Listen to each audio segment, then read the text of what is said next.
Goeiedag, ek is Piet Skutte hier van die AP Kerk Hoofveld Ermelo en ek wil vandag verder gesels oor die tema die wet wys dat ons vir Jesus nodig het. Vandag wil ons die vraag gevra, hoe wys die wet dat ons Jesus nodig het? Maar kom ons lees saam 2 Samuel 12 vers 1 tot 13. Daarom het die Here Nathan na Dawid gestuur. Toe hy by hom inkom, sê hy vir hom, daar was 2 manne in 'n sekere stad. Die een was ryk en die ander arm.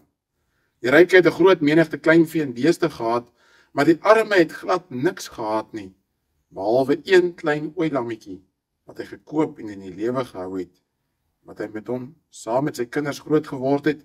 Hy het van sy stukkie brood geëet en hy het sy beker gedrink en in sy skoot geslaap. En dit was vir hom soos 'n dogter.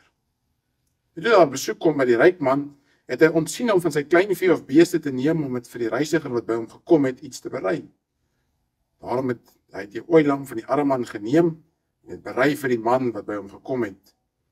En Dawid het baie kwaad geword vir die man en aan Nathan gesê, so waar as die Here leef, die man wat dit gedoen het, moet sterwe.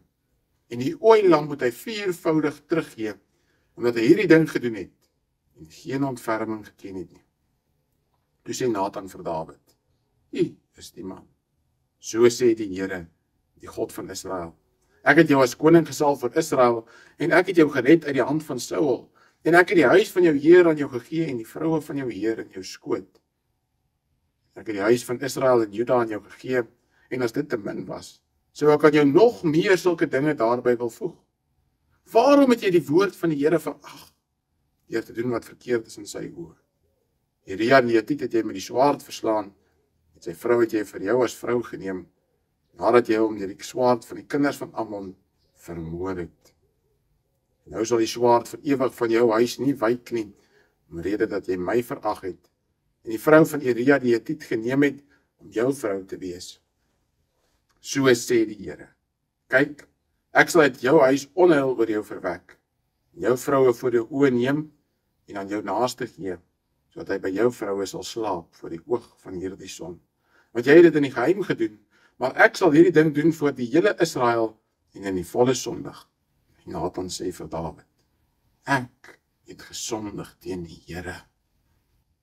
Dawid sê vir Nathan, ek het gesondig teen die Here, en Nathan sê vir Dawid, so het die Here dan ook u sonde vergewe. U sal nie sterwe nie. Die wet wys dat ons Jesus nodig het, omdat ons sondig is. As 'n mens nie weet dat jy siek is nie, dan gaan jy nie weet dat jy die dokter nodig het nie. As jy nie besef dat jy 'n sondaar is nie, dan gaan jy nie weet dat jy vir Jesus nodig het nie. Dawid moet besef dat hy God se wet oortree het.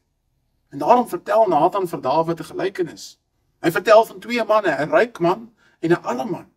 Die ryk man het baie skape en beeste gehad, maar die arme man het maar net 1 ooilammetjie gehad.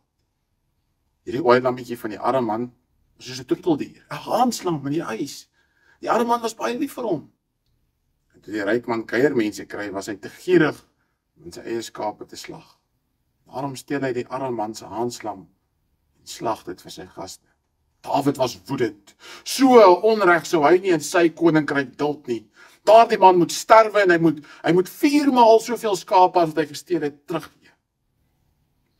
As Dawid se woede-uitbarsting oor is, en hy klaar sy vonnis uitgespreek het, sê Nathan vir Dawid, U is daardie man. En ek kan myself net indink hoe dat Dawid bleek geraak het, toe Nathan dit vir hom gesê het, en hy besef dat hy eintlik homself gevonnis het, dat hy self skuldig is aan oorspel en moord. Volgens die wet van die Here is die straf op moord die dood. En die straf op oorspel was ook die dood.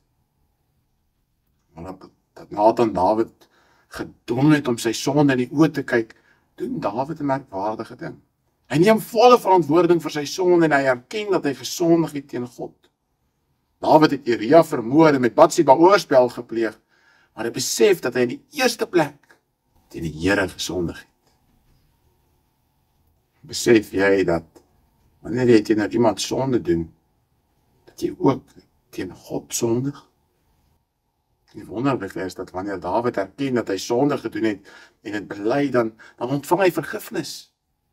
Sit jouself 'n bietjie in Dawid se skoene.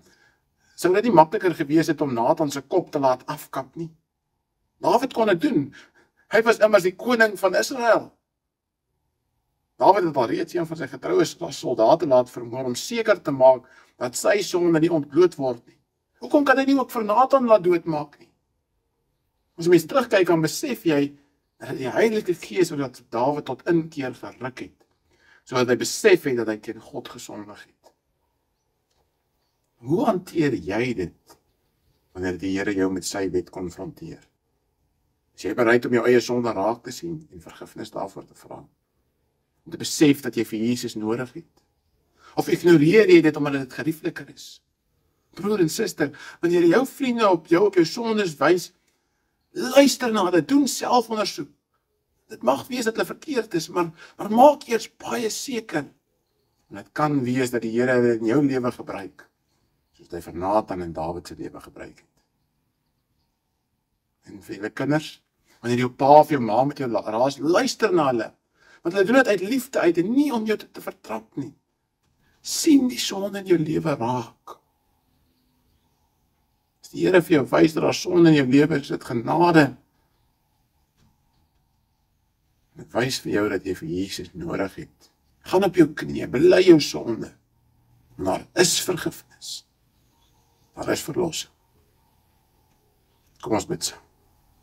Almagtige God en hemelse Vader, dankie vir u groot genade.